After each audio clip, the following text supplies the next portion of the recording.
Agora no Bandcast, Marca a Página. Você pode viajar e conhecer países sem gastar nada. Se adora um romance, você também poderá se apaixonar. Mas, se você precisa de conhecimento, é aqui que você vai encontrar. Marca a Página. O Marca a Página é tudo isso. Vamos falar de livros e trazer entrevistas exclusivas de escritores. Marca a Página. Pega um cafezinho e vamos viver essa história. Olá, bem-vindo ao Marca a Página. Bom, nesta semana nós vamos para um ambiente que não é muito conhecido da maioria dos mortais, que é a história da tecnologia, né? Pelo menos para os mortais que têm a minha idade. Hoje nós vamos falar sobre fomento à inovação tecnológica, e quem vai falar sobre isso é o escritor Luiz Mariano Júlio, que ele preparou um livro também porque ele sentia muita falta, né, dessa coisa toda de falar sobre tecnologia. Luiz, bem-vindo ao Marca a Página. Muito obrigado pelo convite, é um prazer estar aqui. Me fala primeiro o que é esse livro teu, né, para a gente poder entender e por que você escreveu um livro para falar sobre o fomento à tecnologia. Eu estou entendendo que é para buscar pesquisa, onde buscar recursos, o que é isso?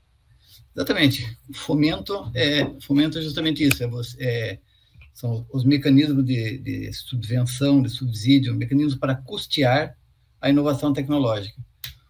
O mundo inteiro faz isso, o mundo inteiro tem mecanismos de fomento, né? O Brasil também tem, mas eu como usuário disso, eu sou eletrônico, trabalhei a vida inteira com pesquisa e desenvolvimento, né? Trabalho com isso. E o Brasil, como em muitas outras áreas, é um verdadeiro cipoal, ou seja, se tem legislação para tudo quanto é lado, tem informação para tudo quanto é lado, e no final das contas, a maioria das pessoas está meio perdida sobre, afinal de contas, o que é válido, o que não é válido, vale para quê, em que situação. Eu senti essa necessidade, e de repente eu disse uma coisa, já que eu tenho que estudar esse assunto para meu próprio consumo, por que não fazer uma coisa mais ampla, né? Então, daí eu resolvi escrever esse livro para consolidar o que existe no momento no Brasil em termos de fomento à inovação tecnológica, de maneira a poder ajudar os meus pares e as empresas, né, a encontrar. Na verdade, o teu livro é mais ou menos um catálogo, uma bíblia para quem trabalha com tecnologia, precisa de recursos e onde buscar. É basicamente isso. Ou é mais do que mas ele é um pouco diferente. Existem alguns catálogos no Brasil.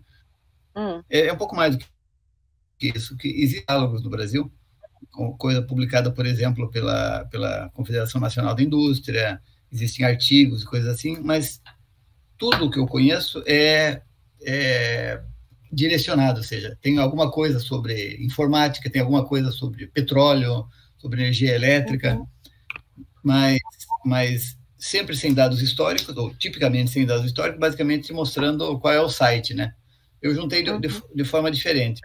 Eu separei as diversas, eu categorizei, né? Fiz uma organização da coisa, categorizei o que é subvenção, o que é investimento direto, o que são incentivos fiscais, o que é empréstimo com juros subvencionados.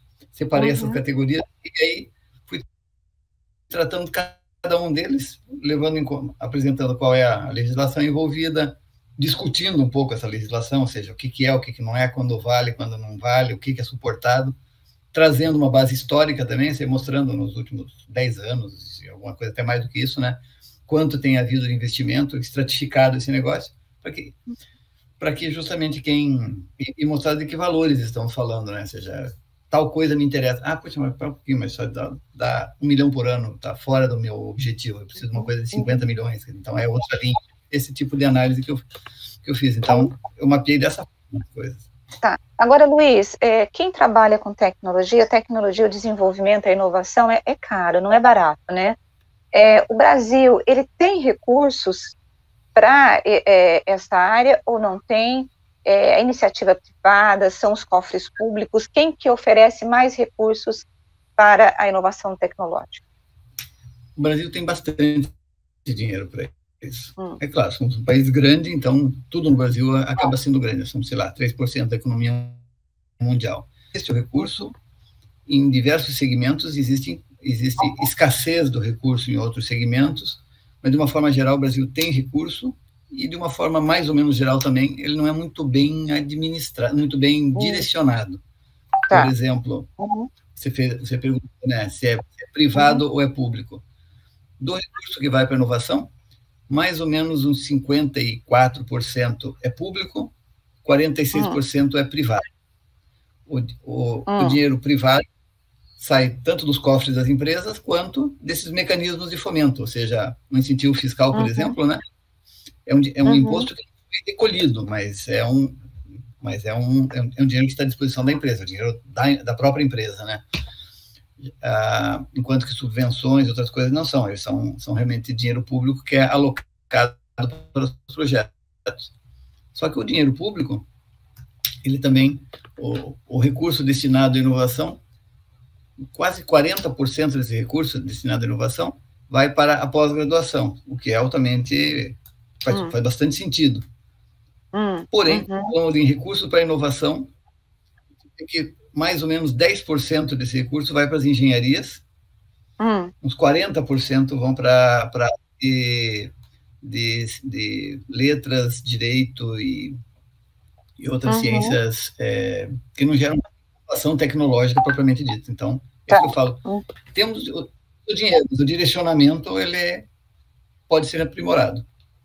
O que é inovação? O que a gente pode conceituar como inovação tecnológica? Você diz isso aqui é uma inovação tecnológica, para o nosso ouvinte poder entender. Tem um amigo meu que criou uma frase perfeita, na minha opinião, sobre o que é inovação, né? Inovação são mais e melhores notas fiscais. Ou seja, aquilo que chega ao mercado é uma inovação.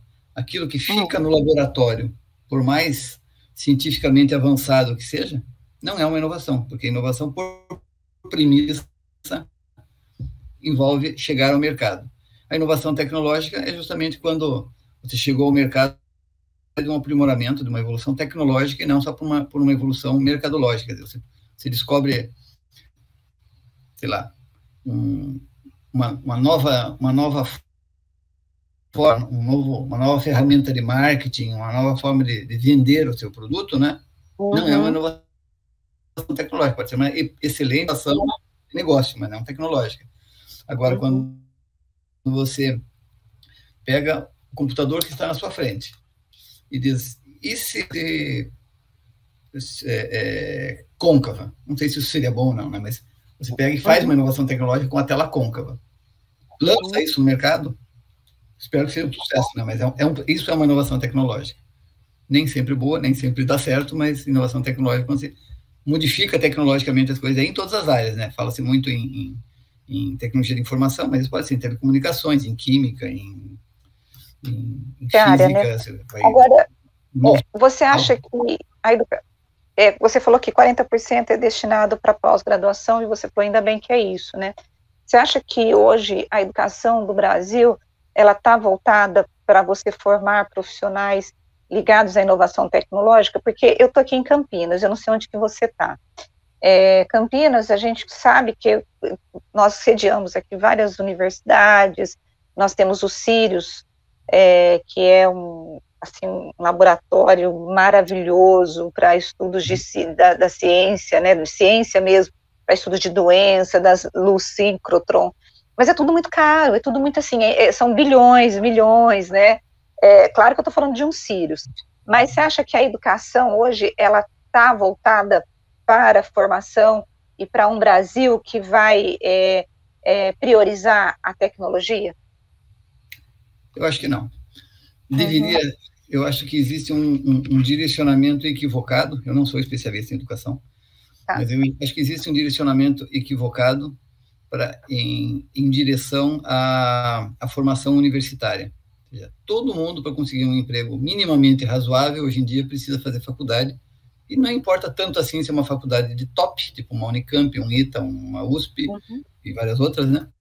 Ou se ele faz uma universidade bem pula-cerca, porém que lhe gere o diploma. Claro que existe diferença depois na contratação, mas o foco do Brasil hoje é pessoas com formação universitária. Isso, na verdade, quando você olha para uma Alemanha, por exemplo, que ninguém tem dúvida que é excelente em termos de formação de pessoal, quer dizer, os níveis técnicos podem fazer muita coisa, mas muita coisa, e são pouquíssimo incentivados no país. No Brasil também, boa parte como eu mostrei, né, uma parte considerável do investimento dirigido para a inovação está na pós-graduação. No entanto, quando a gente olha as pesquisas que o próprio governo faz, né, a gente vê que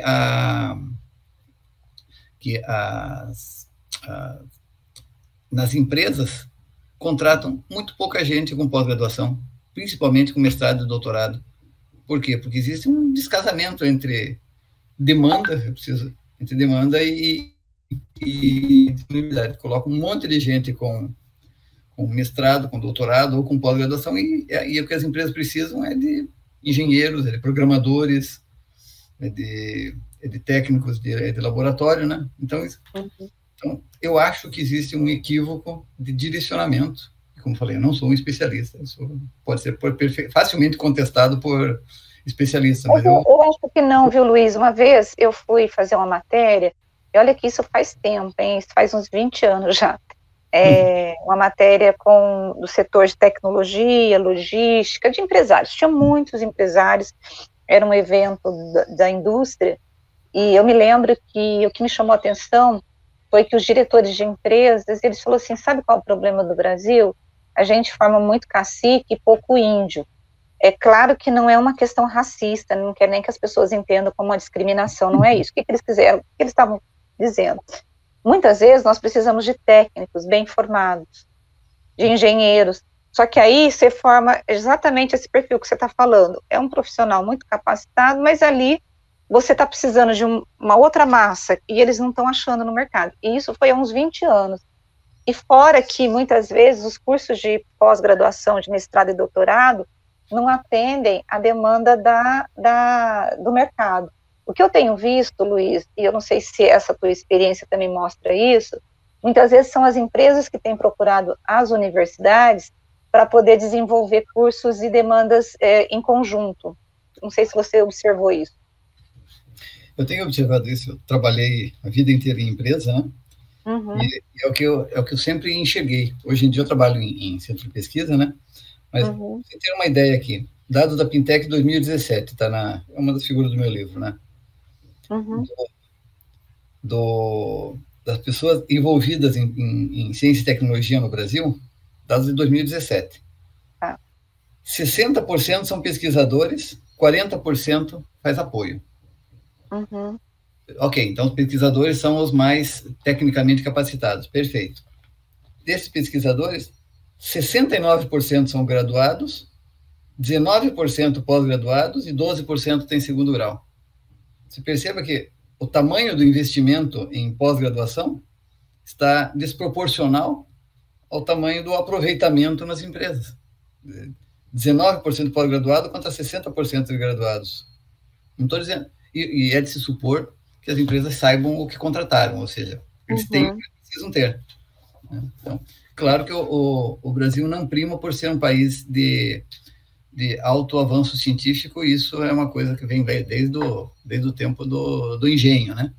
A gente não tem uma tendência trendsetter, né? Quer dizer, quando nós perdemos o açúcar para Cuba, porque os nossos engenhos de açúcar do século XVI eram antiquados.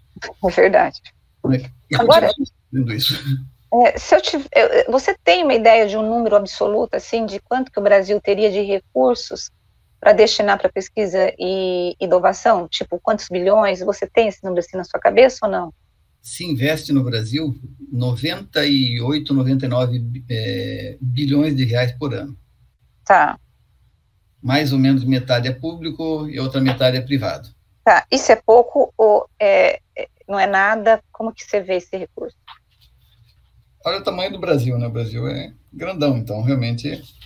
É pouco, né? Não, comparado, a primeira figura do meu livro aqui demonstra o investimento em P&D de diversos países, inclusive o Brasil. Então, o tamanho da bolinha do Brasil é comparável, é um pouquinho menor que o da Rússia, do tamanho da Itália, do tamanho da Inglaterra, muito menor do que o da China, muito menor do que dos Estados Unidos, é maior do que Israel, né? Agora, isso não relativou, esse é valor absoluto. Quando você relativa, o Brasil investe 1,3% do PIB em P&D. Tá. Chile investe 2%, a Alemanha investe uns 2,8%. O Chile quanto? Chile 2%. China 2%. Ah, tá. Chile 2%.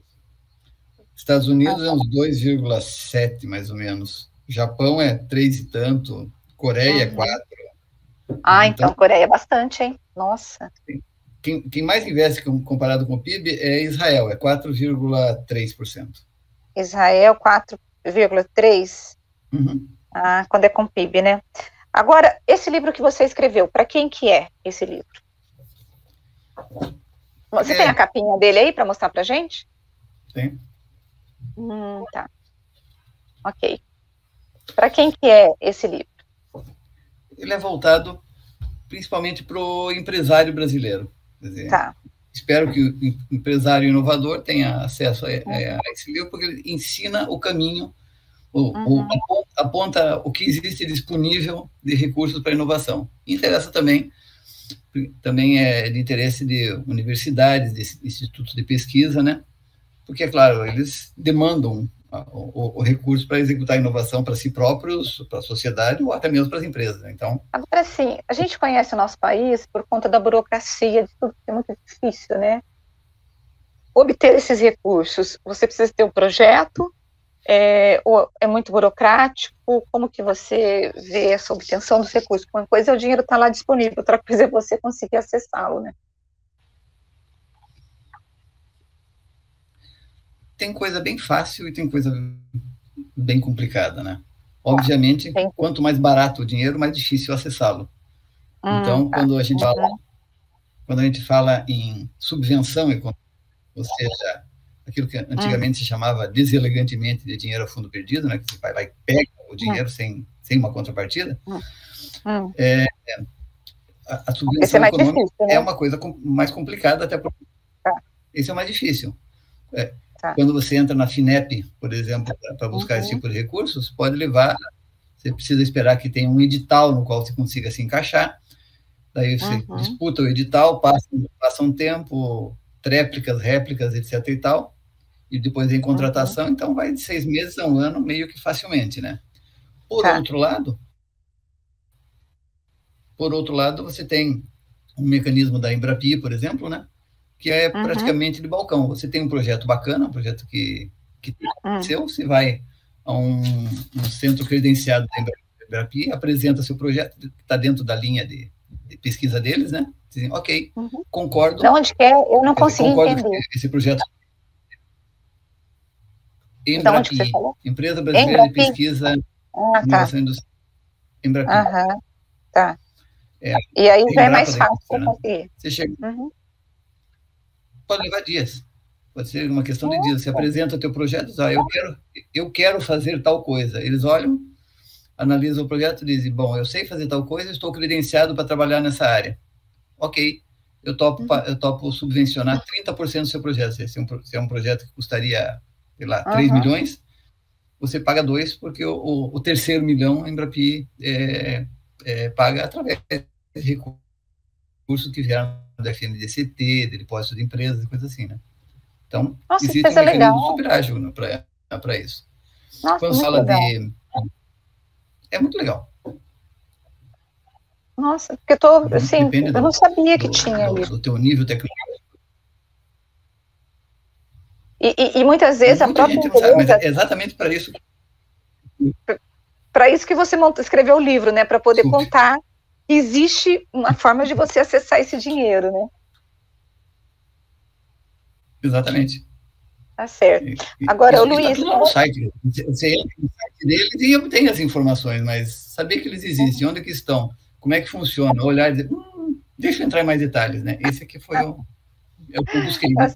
E isso vale para muitas outras coisas. Na ANEEL, né, Agência Nacional de Energia Elétrica, existem investimentos bilionários que são feitos também, e que muita gente não tem ideia que existem, e nem de que a sua empresa se enquadra naquilo. Você tem condições de entrar na Agência Nacional do Petróleo, na área de informática e comunicação, tem um monte de mecanismos bons, bonitos, elegantes, e alguns deles até fáceis, Legal. São meio que desconhecidos. Tá certo. Luiz, onde que as pessoas conseguem acessar e comprar o teu livro? Bom, de verdade, o livro não é um livro que eu escrevi para ser vendido. Ele está à venda, está disponível. Está disponível em e-reader, em e-book, né, na Amazon. Ele foi publicado uma versão impressa, né? A empresa que eu trabalho, né, a FITEC, Fundação para Inovações Tecnológicas, bancou a publicação de 1.000 exemplares, que está distribuindo para clientes, para amigos, para muita gente do governo, para parceiros tecnológicos, né? Então, esse é o que existe impresso. Tá. Porque, né, mas aí as pessoas podem acessar. Tem uma penetração muito seletiva, né? Mas as pessoas podem acessar no e-book na Amazon. Está à venda. O e-book está na Amazon, sim. Ele, como tem muitos gráficos, muita ilustração colorida. E você já teve retorno de pessoas que leram o teu livro? Como que tem sido esse retorno? Eu recebi, os retornos têm sido estimulantes. Eu fiz um webinar para lançar o livro, propriamente. Foi uma tarde de autógrafo, assim, né? Tive 2 depoimentos que foram muito legais. Um foi do Ítalo Nogueira, que é um amigo meu, né? Mas ele é o presidente da CESP, né? A Associação das Empresas de Engenharia de Haiti. É o presidente da CESP Nacional. Ele pegou e mostrou o livro, todo cheio de post-its aqui na beirada. Ele disse: esse livro é maravilhoso, é obrigatório para todo empresário brasileiro, tem que ler colocando post-it, porque é um tipo de feedback bacana. Quem fez meu prefácio foi uma pessoa que eu conheço, mas não sou amigo, não tenho relacionamento pessoal, né? O Carlos Pacheco, que é o presidente da FAPESP, também escreveu explicitamente, né, que não existe nada parecido no Brasil. Legal. Desvendei um mundo desconhecido. Por isso que eu disse para você que era a Bíblia aí de buscar recursos de ciência e tecnologia. Luiz, eu quero agradecer a tua presença aqui no Marca Página. Eu acho que muita gente, depois de ouvir o nosso papo, vai buscar esse livro, principalmente o empresário, que muitas vezes não sabe onde buscar recursos e precisa, e você vai ajudar esse empresário a melhorar. E quando você investe em tecnologia, quando você investe em inovação, você está ajudando o país, né? Eu acho que é isso que importa, né? Foi essa justamente a ideia, né? Quer dizer, eu não escrevi o livro com fins financeiros, né? Porque, como eu falei, é pequeno o mercado, então, com certeza, o que eu vou receber de retorno não vai pagar as quase 900 horas de trabalho que eu tive para escrevê-lo. É verdade. Mas não é isso que eu quero. Eu quero realmente que muita gente tenha acesso e consiga se beneficiar a partir disso. Isso é a contribuição que eu quero dar. Tá certo. Muito obrigada, viu, Luiz? Um abraço para você. Eu que agradeço, Rosi. Bom, e hoje foi, assim, um marca-página completamente diferente, né? A gente sempre está falando de literatura, de romance, de ficção, mas hoje nós botamos um pé na realidade, né? E a realidade do empresário brasileiro, que muitas vezes precisa de recursos e não sabe onde buscar. E o Luiz Mariano Júlio, com toda a experiência que ele tem, ele escreveu, então, esse livro falando sobre o que é inovação em tecnologia, o que é como buscar esses recursos, o que é uma subvenção, o que é o recurso que está ali disponível, onde buscar, quais são as instituições brasileiras que essa pessoa pode buscar o recurso. Então, gente, o marca-página de hoje é um marca-página para ajudar o Brasil a desenvolver e a crescer. Eu quero agradecer a tua presença até agora, né?